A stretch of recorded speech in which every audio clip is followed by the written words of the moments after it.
Bismillahirrahmanirrahim. Assalamualaikum warahmatullahi wabarakatuh. Selamat siang semuanya teman-teman. Gimana kabarnya hari ini? Semoga dalam keadaan sehat walafiat ya. Yang sakit disegerakan untuk sehat dan yang sehat seterusnya sehat. Sebelumnya izinkan saya untuk memperkenalkan diri. Nama saya Muhammad Ridwan Maulana dari kelompok 5. Kelompok 5 itu beranggotakan di sini ada Alika. Apakah Alika sudah ada di Zoom? Hadir. Oke, Alika. Langsung di sini ada Asti. Apakah Asti sudah ada? Hadir. Di sini ada Kristina. Gimana Kristina? Apakah sudah hadir di Zoom? Hadir. Oke, terima kasih. Di sini ada Nadia. Nadia, apakah sudah hadir? Hadir. Oke, langsung ada Nurul Komariah. Hadir? Hadir. Putri, apakah sudah hadir? Hadir. Robi Ilham. Hadir. Dan yang terakhir ada Tria. Apakah sudah berada di dalam Zoom? Hadir. Oke. Sebelumnya juga hormat saya kepada Ibu Syari Fitrah Raya Ginansi, MPD, selaku dosen mata kuliah Teknologi Informasi dalam Bimbingan dan Konseling. Untuk mempersingkat waktu teman-teman ya, kita langsung aja ke topik utama ya. Nah, di sini teman-teman ada agenda. Nah, di sini teman-teman ada agenda ya. Yang pertama di sini ada persepsi konsep literasi digital. Dan yang kedua di sini ada manfaat literasi digital bagi pendidikan. Yang ketiga ada implementasi dari pemahaman terkait literasi digital bagi pendidikan di Indonesia.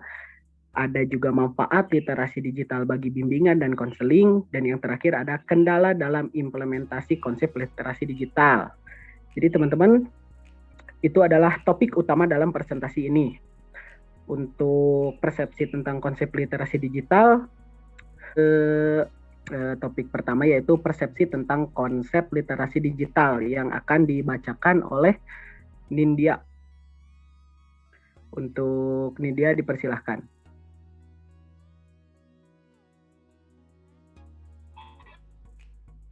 Baik, mohon maaf ya tadi koneksinya kurang bagus. Baik, perkenalkan nama saya Nadia Zakia Marani. Saya akan memaparkan mengenai persepsi tentang literasi, konsep literasi digital. Sebelumnya ini suaranya apakah terputus-putus? Tidak. Tidak. Nah, seperti yang sudah kita ketahui ya bahwa dengan hadirnya era industri 4.0 dan juga era society 5.0 memberikan dampak peningkatan penggunaan pada industri internet. Maka dari itu hadirlah literasi digital sebagai salah satu upaya untuk mengetahui kemampuan setiap orang dalam melakukan aktivitas, menemukan informasi, tetapi juga untuk menggunakan dalam kehidupan tersebut informasi-informasi tersebut. Lalu konsep literasi digital ini sendiri berbasis dari teknologi informasi dan juga komunikasi. Bagaimana seorang itu memanfaatkan internet sebagai sumber belajar seperti bahan ajar teks, gambar ataupun video yang dapat diakses melalui YouTube ataupun platform-platform belajar lainnya.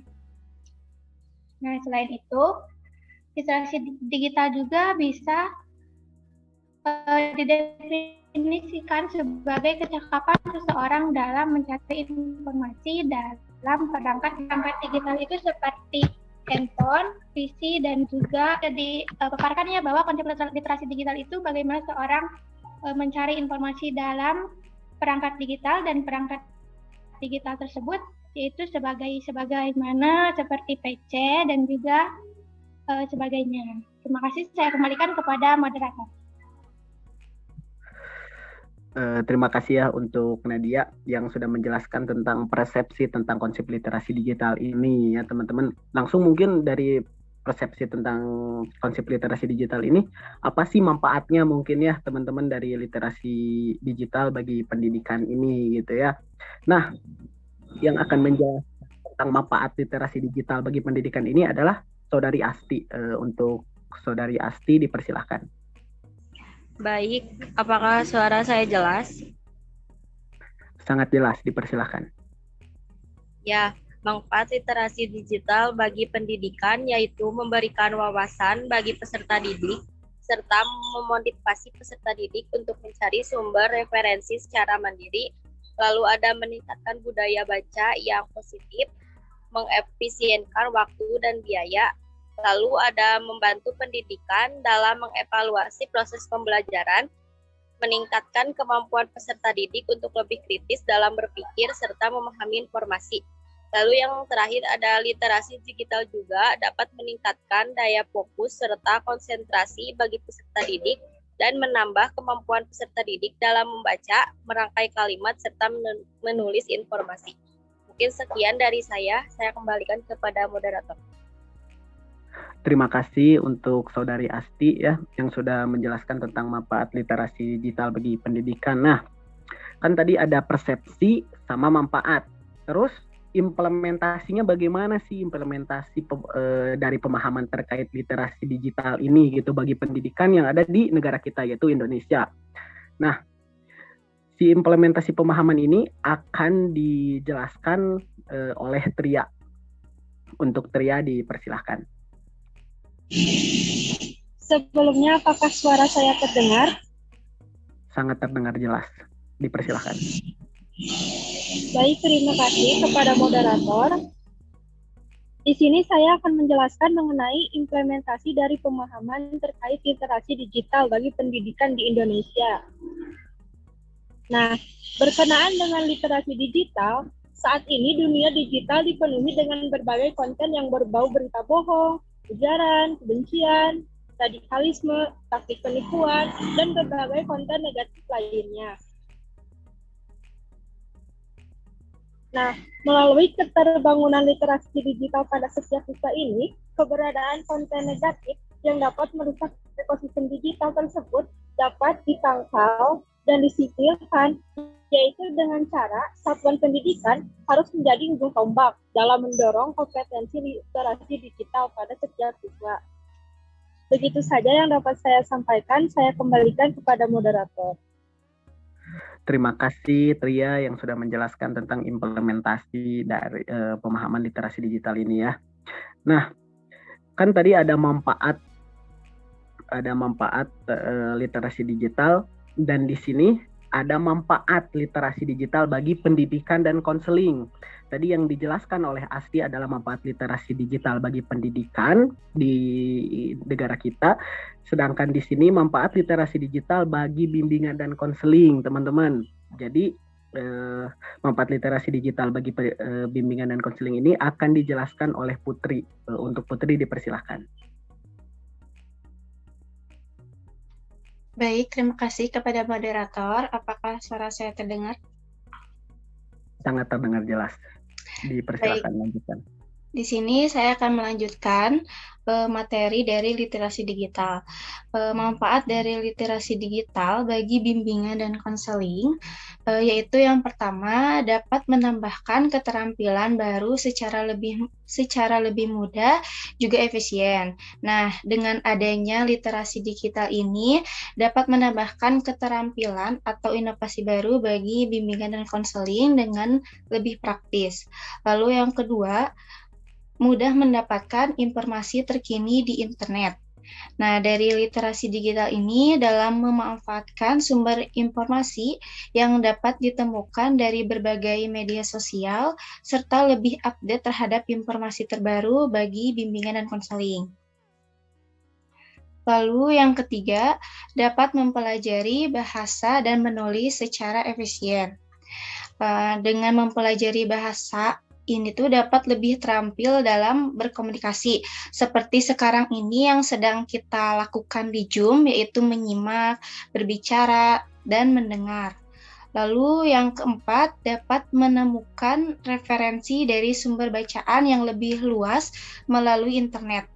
Nah, selain dari buku, ada juga banyak sumber referensi yang dapat ditemukan pada jejaring media sosial gitu ya, sebagai sumber bacaan atau bahan ajar yang lebih luas dengan melalui internet.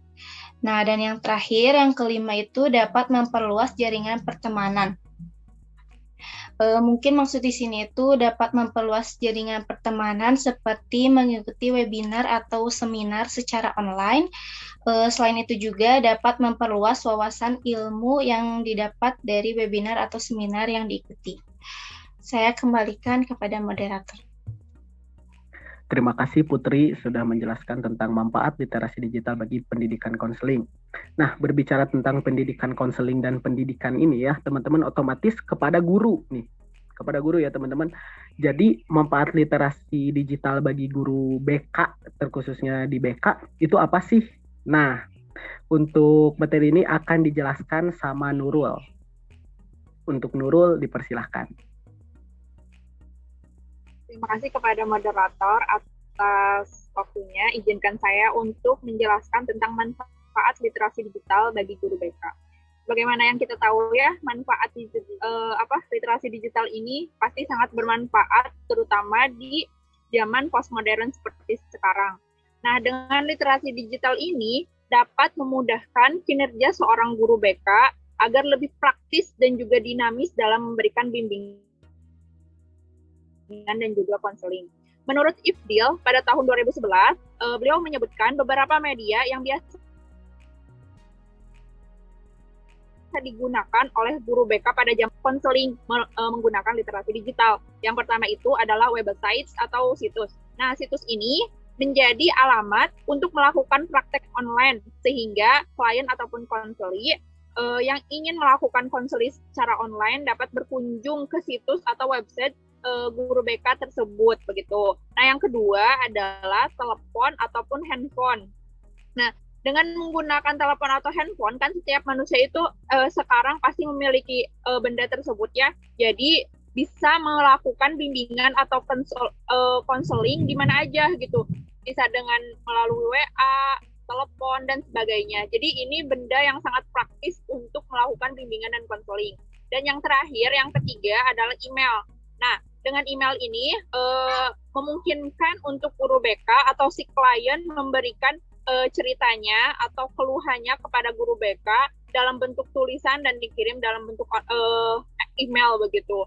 Jadi ini sangat praktis, tidak memakan waktu yang lama ataupun terutama bagi klien yang jauh begitu. Jadi manfaat literasi digital bagi guru BK ini sangat besar. Sekian penjelasan dari saya kembalikan kepada moderator. Terima kasih Nurul yang sudah menjelaskan tentang manfaat literasi digital ya bagi guru BK. Nah, teman-teman di sini manfaat literasi, manfaatnya tuh terfokuskan pada si pendidikan, di bimbingan konseling, ada guru gitu, ada bagi pendidikan juga. Nah, mungkin teman-teman akan bertanya manfaat umumnya gitu yang didapat dari literasi digital ini teh apa gitu. Nah, untuk manfaat umumnya ini akan dijelaskan sama Alika. Untuk saudari Alika dipersilahkan. Baik, terima kasih kepada moderator. Apakah suara saya terdengar? Sangat terdengar jelas. Dipersilahkan lanjutkan. Sebelumnya karena tertera di layar sudah dijelaskan oleh Putri tadi, saya hanya akan menambahkan beberapa poin penting dari manfaat umum yang didapat dari literasi digital. Yang pertama ada mengetahui cara menjaga privasi dalam lingkungan online. Literasi digital membuat kita tahu bagaimana menjaga privasi dan juga memberi pemahaman mengenai batas apa yang tidak boleh dilanggar. Dengan kedua pemahaman tersebut, kita bisa menghindari hal-hal yang tidak diinginkan di dunia digital, seperti penyalahgunaan data pribadi untuk melakukan penipuan. Yang kedua, terhindarnya dari cybercrime atau kejahatan di dunia maya. Dengan memiliki literasi digital, tentunya kita bisa melakukan self-filtering untuk menghindari segala bentuk kejahatan di dunia maya. Sebab kejahatan di dunia maya merupakan tindakan yang susah difilter jika kita tidak bersikap kritis terhadap segala bentuk informasi. Yang ketiga ada belajar lebih cepat. kita bisa mempelajari sesuatu hal dengan cepat. Contohnya dapat dilihat ketika kita mempelajari bahasa asing. Saat mencari sebuah arti dari suatu kata, tentunya akan lebih cepat dengan internet atau bantuan aplikasi ketimbang harus belajar melalui media cetak. Disinilah kegunaan literasi digital, di mana kita bisa memahami aspek teknis, teknologi yang disuguhkan internet, salah satunya adalah Google Translate. Yang terakhir ada mempermudah proses komunikasi. Dengan tingkat pemahaman yang kita miliki perihal dunia digital, tentu kita bisa dengan mudah mengoperasikan beberapa teknologi untuk digunakan dalam kehidupan sehari-hari. Terampil dalam menggunakan aplikasi komunikasi seperti WhatsApp, BBM, Line, Telegram, dan lain-lain dapat mempermudah kita untuk berkomunikasi dengan orang di sekitar kita. Segitu saja yang dapat saya sampaikan. Saya kembalikan lagi kepada moderator. Terima kasih ya buat Alika yang sudah menjelaskan tentang manfaat umum yang didapat dari literasi digital. Nah teman-teman, dari semua itu kan tadi ada manfaat umumnya, ada manfaat bagi guru BK, ada manfaat juga bagi bimbingan konseling, implementasi pemahaman literasi digital, ada manfaat bagi pendidikan, ada persepsi konsep literasi digital. Teman-teman mungkin apa sih kendalanya gitu dari si literasi digital ini gitu? Gak mungkin kan sempurna, pasti ada kendala ya teman-teman. Nah mungkin kendala apa sih gitu kan ya teman-teman? Pasti di semua aspek apapun itu pasti ada kendalanya. Nah di sini kendala implementasi konsep literasi digital. Nah si kendala ini akan dijelaskan sama saudari Kristina. Untuk saudari Kristina dipersilahkan. Baik, terima kasih kepada moderator. Saya akan membaca tentang kendala dalam implementasi konsep literasi digital. Apa saja yang menjadi kendalanya?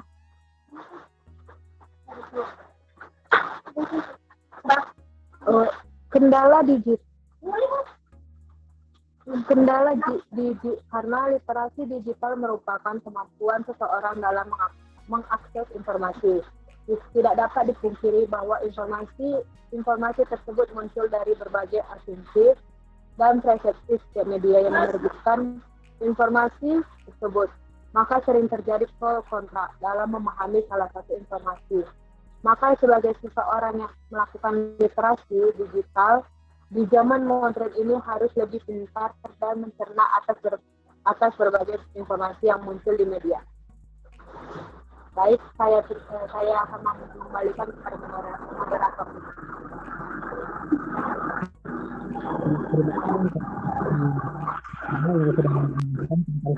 Nah, teman-teman, di sini sesudah dari kendala ya, semuanya sudah dijelaskan dan mungkin ada sedikit quotes kehidupan ya dari David Warlick, teman-teman ya, yang akan dijelaskan dan akan dibacakan oleh saudara Robi. Untuk saudara Robi dipersilahkan. Terima kasih kepada moderator. Di sini saya akan membacakan atau menjelaskan sedikit tentang quotes dari David Warlick, yaitu teknologi perlu ada di setiap kelas dan dikuasai setiap siswa dan guru juga. Karena ini adalah pena dan kertas di zaman ini. Dan inilah lensa kita untuk merasakan banyak hal di dunia ini. Terima kasih, saya serahkan kembali kepada moderator. Terima kasih untuk saudara Robi. Mungkin teman-teman penasaran gitu tentang siapa sih David Warlick ini. Nah, si David Warlick ini adalah seorang edukator, seorang programmer, dan seorang yang mempunyai ide untuk mengadaptasi teknologi di kelas. David Warlick ini kelahiran tahun 1952, lahir di Carolina, Amerika Serikat, teman-teman. Mungkin kita sudah di penghujung acara, teman-teman. Jadi kesimpulan dari materi kelompok 5 yang dibawakan oleh teman-teman kita semua ya teman-teman. Kesimpulannya adalah bahwa literasi digital perlu didukung sebagai tata cara pembelajaran yang masuk dalam sistem kurikulum atau setidaknya terhubung dengan sistem belajar mengajar. Selain melalui lembaga pembelajaran, promosi literasi digital juga perlu melibatkan kelompok-kelompok kreatif dan organisasi masyarakat berakar pendidikan yang menyalurkan ide, memperbanyak keahlian, dan memilih gerakan masif untuk cerdas dalam bersosial media. Mungkin teman-teman kita cukupkan sekian saja. Mohon maaf bila ada salah kata atau perbuatan yang tidak sengaja atau juga disengaja. Terima kasih teman-teman yang sudah berkenan hadir di Zoom ini. Saya tutup. Sekian dan terima kasih. Wassalamualaikum warahmatullahi wabarakatuh. Waalaikumsalam warahmatullahi wabarakatuh.